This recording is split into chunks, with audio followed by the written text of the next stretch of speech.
আজকে আমি আপনাদের সঙ্গে লাচ্ছা সেমাইয়ের মজার একটি রেসিপি শেয়ার করব। ভিডিওটি স্কিপ না করে শেষ পর্যন্ত দেখতে থাকুন। Welcome back to my channel Rupai's kitchen and lifestyle. সবাই যেভাবে দুধে লাচ্ছা সেমাইগুলো ভেজায় আমি সেভাবে ভেজাবো না। তাহলে চলুন বন্ধুরা দেখে নেওয়া যাক কি করে ব্যতিক্রমভাবে লাচ্ছা সেমাই রান্না করি। লাচ্ছা সেমাই রান্না করার জন্য চুলার উপরে একটি পাত্র বসিয়ে দিয়েছি। এখন চুলাটা অন করে দিব। চুলার জালটা মিডিয়াম টু লোতে রাখবো। পাত্রটি গরম হওয়া পর্যন্ত অপেক্ষা করব। পাত্রটি গরম হয়ে গিয়েছে। এ পর্যায়ে আমি 1 টেবিল চামচ ঘি দিয়ে দিব। ঘিটা গরম হয়ে গিয়েছে। এ পর্যায়ে লাচ্ছা সেমাইগুলো দিয়ে দিব। লাচ্ছা সেমাইগুলো আলতো হাতে নেড়ে চেড়ে একটু সময় ভেজে নিব। লাচ্ছা সেমাইগুলো আমি হালকা একটু ভেজে নিয়েছি। এবার নামিয়ে নিব। আবারও সামান্য পরিমাণে তেল দিয়ে দিব। এখানে আমি রেগুলার রান্নার তেল নিয়েছি, তবে আপনারা চাইলে এখানে ঘিও ব্যবহার করতে পারেন। তেলটা যখন গরম হয়ে আসবে তখন আমি কিছুটা পরিমাণ কিশমিশ দিয়ে দিব। কিশমিশগুলো হালকা একটু ভেজে নেব।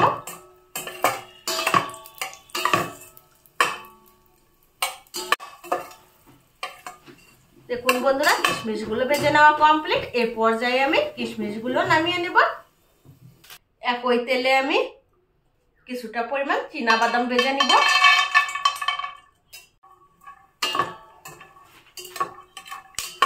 বাদামগুলো আমি হালকা একটু ভেজে নিয়েছি। এবার নামিয়ে নিব। 250 গ্রাম লাচ্ছা সেমাইয়ের জন্য এখানে আমি 1.5 লিটার লিকুইড গরুর দুধ নিয়েছি। এখন আমি 1.5 লিটার দুধ জাল করে 1 লিটার বানিয়ে নেব।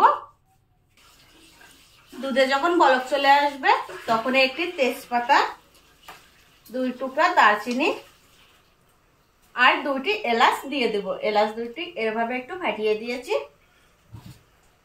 আর 250 গ্রাম লাচ্ছা সেমাইয়ের জন্য এখানে আমি 200 গ্রাম চিনি নিয়েছি। দিয়ে দিব চিনিটা। এতক্ষণে দুধের সঙ্গে চিনিটাও গলে গিয়েছে। স্বাদ মতো লবণ দিয়ে দিব। আবারও একটু সময় দুধটা জাল করে নিব।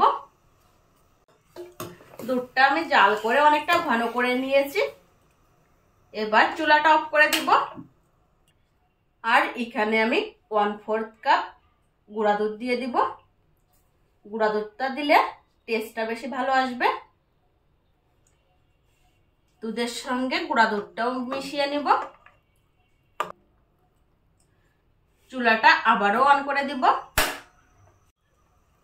গুঁড়া দুধটা দেওয়ার পর আরো 5 মিনিটের মতো জাল করে নিয়েছি।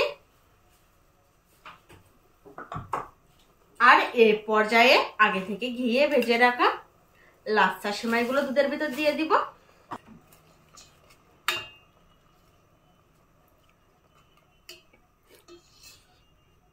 এই পর্যায়ে চুলার জালটা কিন্তু একেবারে লো রাখতে হবে।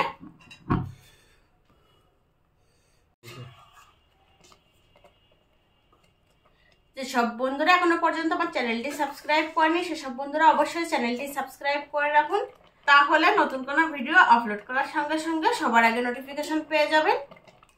এতক্ষণে আমার লাচ্ছা সেমাই রান্না কমপ্লিট। এবার আগে থেকে ঘিয়ে যে কিশমিশগুলো ভেজে রেখেছিলাম সেগুলো উপর দিয়ে দিব।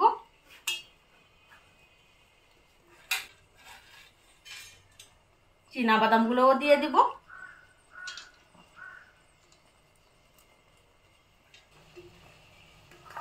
খুন্তি দিয়ে নেড়ে চেড়ে কিশমিশ ও চীনা বাদামটা একটু মিশিয়ে নিব। বন্ধুরা বাড়িতে একবার হলেও এভাবে লাচ্ছা সেমাই রান্না করে খেয়ে দেখবেন। আশা করছি খুবই ভালো লাগবে। লাচ্ছা সেমাইটা রান্না করা কমপ্লিট। এখন আমি অন্য একটি পাত্রে নামিয়ে নিব। বন্ধুরা আমার আজকের এই ভিডিওটি যদি ভালো লেগে থাকে তাহলে অবশ্যই লাইক, কমেন্ট এন্ড শেয়ার করবেন।